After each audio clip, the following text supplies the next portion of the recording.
Anda ikut hukum Allah, maka sifat persaudaraannya temannya ukhuwah, laki-lakinya akh, perempuannya ukht, jamaknya ikhwan, ini akhwat, keduanya ikhwah. Bersatu dalam hukum Allah. Ya, bersaudara dalam hukum Allah. Jadi bukan dalam hukum biasa. Ya, kalau bersaudara hukum biasa, jangankan orang Islam, non-Muslim juga bisa.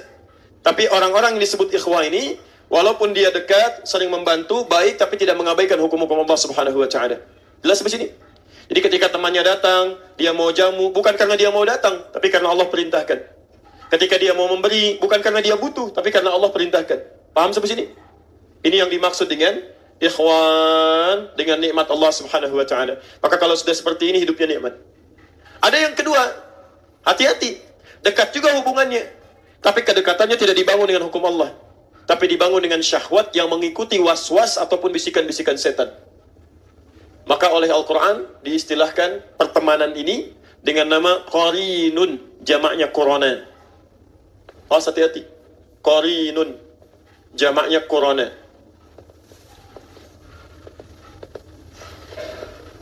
Awas ya. Ini saya mau sampaikan sesuatu yang sangat penting sekali. Hati-hati ya. Misal kalimat qarin pertama kita temukan di Quran surah ke-4 An-Nisa ayat 38. Quran surah 4 ayat 38.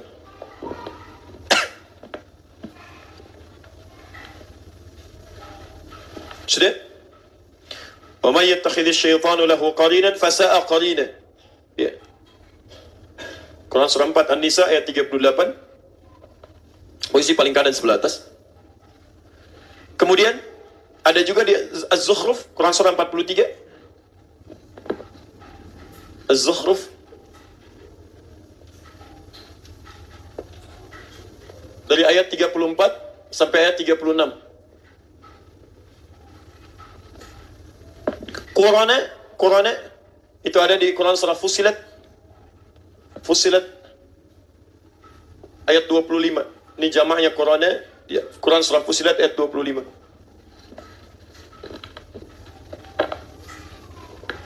Setelah saya tutup ini, baru kita masukkan langsung ke syafaat dan kita bisa akhiri uraian kita dengan baik, insyaallah. Jelas sampai sini? Halo, jelas? Belum saya terangkan, bagaimana bisa jelas ya? Belum saya terangkan. Kalau sudah jelas saya selesai gitu kan? Baik. Apa itu qarin? Qarin itu asalnya dari kata al-qarnu. Sesuatu yang menempel lekat. Sesuatu yang menempel lekat. Al-qarnu. Ya, tanduk kerbau itu disebut dengan qarnun. Qarnul jamus. Qarnun, nempel dia. Ya. Kalau ada teman yang selalu lekat, memberikan pengaruh gitu kan, sampai nempel betul, nggak mau terpisahkan, taib, itu kemudian berubah katanya dari qarnun menjadi qarinun.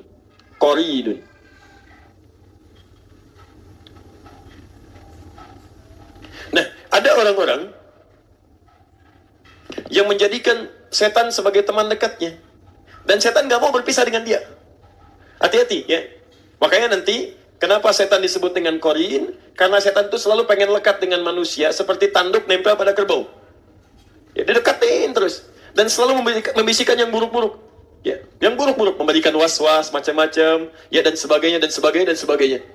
Dan menariknya, ada orang-orang yang secara dia tidak sadar nih. Dia tidak sadar. Dia menjadikan pengaruh-pengaruh setan sebagai bimbingan untuk melakukan aktivitas. Tapi, kalau pada yang nampak jelas haramnya, barangkali itu mudah dihindari. Ya, setan katakan, misal ya, sedang adzan berlangsung, Allahu Akbar, Anda diajak untuk berlaku maksiat, kan? Lakukan ini, Anda bisa mudah tolak itu. Tapi yang tidak mudah untuk dilakukan adalah, awas, ketika dia mulai menggoda masuk pada wilayah agama.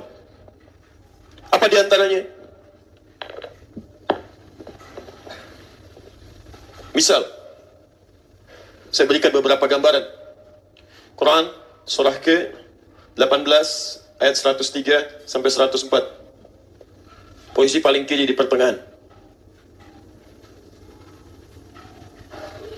Awas, disebut dengan dhalla sa'yuhum fil hayatid dunya wa hum yahsabuna annahum yuhsinuna sun'a. Ada orang-orang yang tersesat dalam amalannya saat hidup di dunia. Dan dia mengira dia sedang melakukan kebaikan. Jadi ada orang yang digoda oleh setan, godaannya ini, mohon maaf ya, bukan pada aspek dunia, tapi masuk pada aspek urusan-urusan agama. Tuntunan syariat. Misal, ya, Anda didorong untuk umrah berkali-kali, haji berkali-kali misalnya kan, padahal di sekitaran Anda ada orang-orang yang sangat membutuhkan, ya, ada orang fakir yang kehilangan mata pencahariannya, ada orang yang putus sekolah, ada macam-macam, bahkan Allah tempatkan Anda di lingkungan yang memang butuh perhatian. Tapi Masya Allah, Anda jadikan itu sebagai kenikmatan. Berangkat lagi, kasih cerita lagi. Sementara di sekitaran Anda sangat mengharapkan dan berdoa kepada Allah. Ya Allah, mudah-mudahan si fulan perhatikan saya. Hati-hati.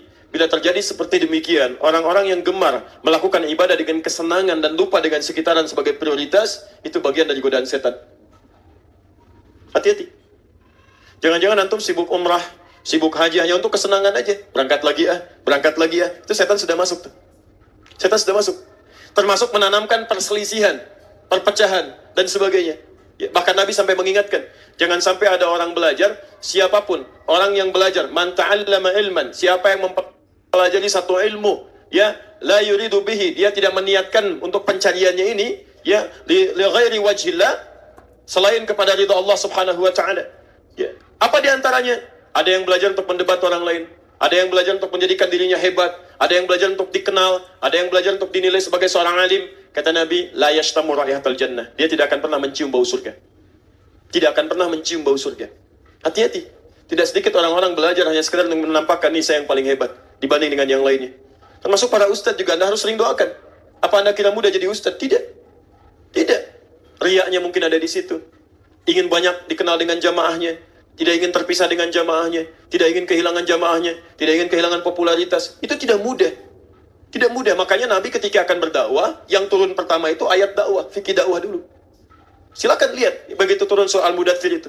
Lihat di asbabul wurudnya, asbabul wurud hadisnya, asbabun nuzul ayatnya. Ada di hadis Al-Bukhari, nomor hadis yang keempat, posisi paling kanan, sampai dengan kiri ke sebelah atas, dari Jabir bin Abdullah. Ketika turun Quran surah Al-Mudaththir itu.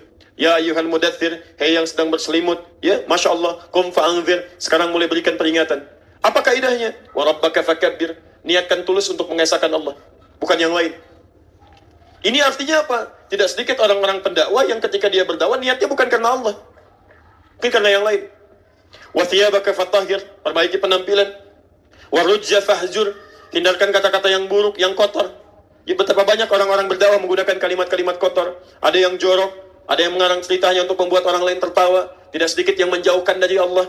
Semua agama itu sama, menuju pada Tuhan yang sama. Masya Allah, Nabi berjuang lebih daripada 20 tahun. Berjuang untuk menegakkan kalimat tauhid, untuk membedakan ini Allah, ini bukan, ini yang layak untuk disembah, ini dijauhi.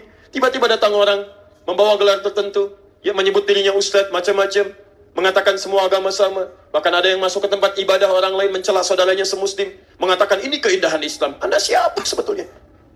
Ini kan aneh. Ini keindahan Islam, tapi mencela saudaranya di tempat ibadah orang lain. Kurang sehat barangkali orang itu. Ya. Terlampau lelah mungkin. Ya. Jadi ada yang salah teman-teman. Ada yang keliru gitu kan. Makanya coba cek. Ya, coba cek. Kalau Anda belajar pada sesuatu yang membuat Anda jauh dari agama, termasuk nanti lihat ayat itu akan turun deh. Akan turun ya. Termasuk ada orang yang dikaburkan dalam urusan agama, dia merasa benar pada banyak salahnya. Ya, banyak salahnya. Saya berikan gambaran sederhana ya. Ketika Anda belajar Islam, tapi tidak membuat Anda tenang pada kepribadian Anda, itu ada yang salah di situ.